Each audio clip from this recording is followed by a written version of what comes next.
Hi, this is Gidget Graham with the Graham Team, here to give the recap of the first quarter of 2022 housing market update.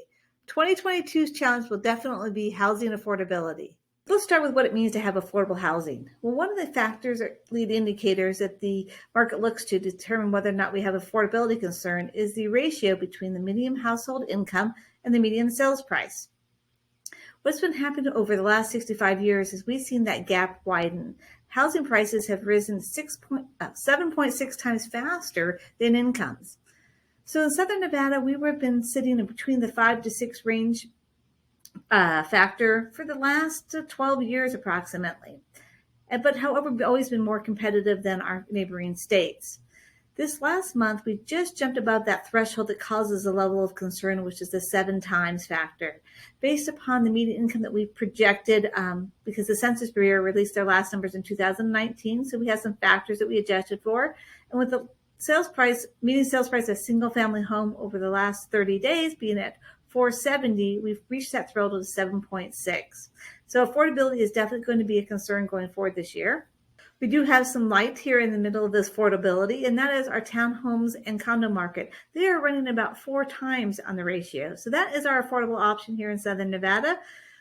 We also have the increase in income that's been coming out. It's indicating it's going to be around 7%. However, home prices rose 20%, so we would actually need that ratio to rise 18% in order for us to get that ratio back down to that 6% or 6 times ratio.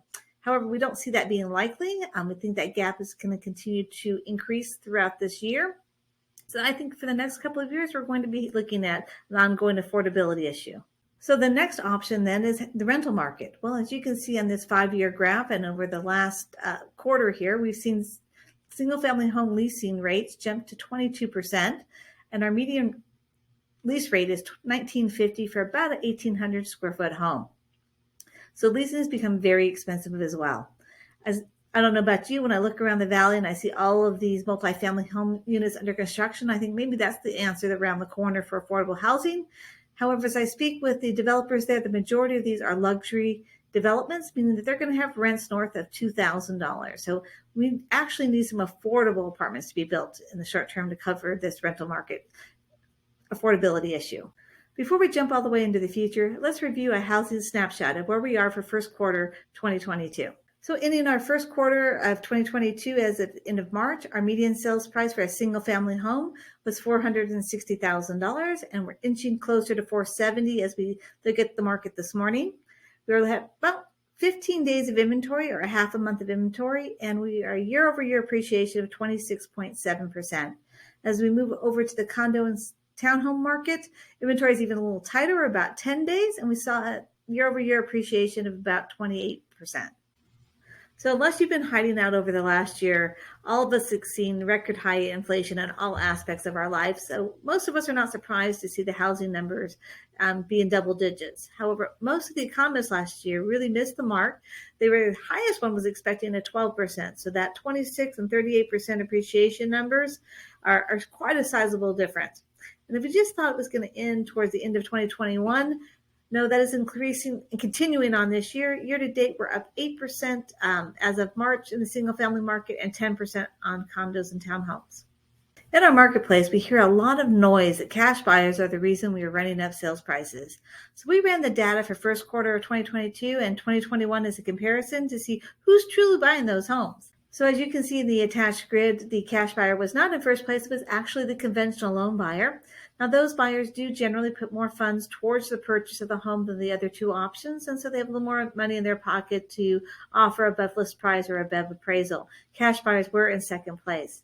What was interesting to see was the drop in the FHA financing buyer by 10% year over year. We kind of look at that and attribute that to most listing agents. So when they were making recommendations to their sellers, state that the FHA is a little more of a challenging loan and it has more concerns than a conventional loan would. So that's why conventionals are preferred by most listing agents. And then the second issue that I think occurred was the FHA rates were about 0.5% higher throughout the year than the conventional loans. However, going into this quarter, they've started to even back out. So the next big topic in regards to affordable housing is the jump in interest rates. So between the end of February and into March, we saw rates jump almost 1%. The current rates are running about 4.9 to 5.5, and at one period we saw them jump up to 5.75. So there seems to be a broad range of opinions in regards to what interest rates are going to do through the rest of the year, and of course what is the Federal Reserve going to do when they meet, of course, next week and the upcoming weeks. However, it does seem to be a consensus that interest rates on mortgages will stay below 6% for the remainder of the year. So what is the answer for affordability? Unfortunately, there's no quick fix or easy answer, and it's going to take a lot of hard work. It's going to take us longer to save that down payment, which was previously 2 to 3 years, is now probably closer to 5 or 6. So stack away and put away those bonuses, those tax returns, those hidden gems that you find. I know that extra money is kind of challenged right now in the inflationary market that we're in, but that's probably one of the quickest answers that we're going to have. Of course, if you're blessed with a family or friend member that can help you with the assistance of down payment, that will be the next option. Many of you might be looking at some salary increases, as we talked about earlier in the presentation. Incomes are looking to rise, so as you get that extra income, put that away. And then think about being more flexible on your home purchase. So if you were looking at a larger home, you might go a little bit smaller. You might look at another area that you weren't looking at before. Consider a home that might need a little more upgrades and finishes so that you can get in that price point a little more affordable. All this equity on the table from some of our homeowners, should we be selling out and cashing out our equity? Well, most of us still need a place to lay our head down at night. So whether you're staying here in Southern Nevada or moving to another market, you need to be aware of what the rental market conditions are if you're thinking about renting, or if you are moving out of state or into another home, what the options are for you to sell your home and do it a stress-free way by having some options available to you that allow you to stay in the home and move only once. But the other options you need to consider or think about is talk to your CPA about what the tax gain may be for you. A general rule of thumb is if its gain on the home is over $500,000 or over as a married couple or $250,000 as a single, you need to be talking to your CPA about what the options are for you so that you can be planning for that tax gain if it applies. So if you're one of those current homeowners are looking at either upsizing or downsizing their current home, the good news is, as a seller, there are a lot of options now available to you to make this transition and this transaction a lot smoother for you, lots less stress-free, as I mentioned.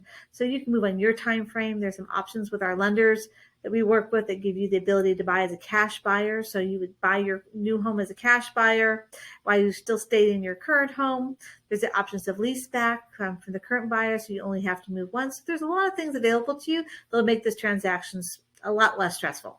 So what is the forecast for the remainder of 2022? Well, I can let you know that median house sales price crystal ball seems to be a little bit broken over the last year.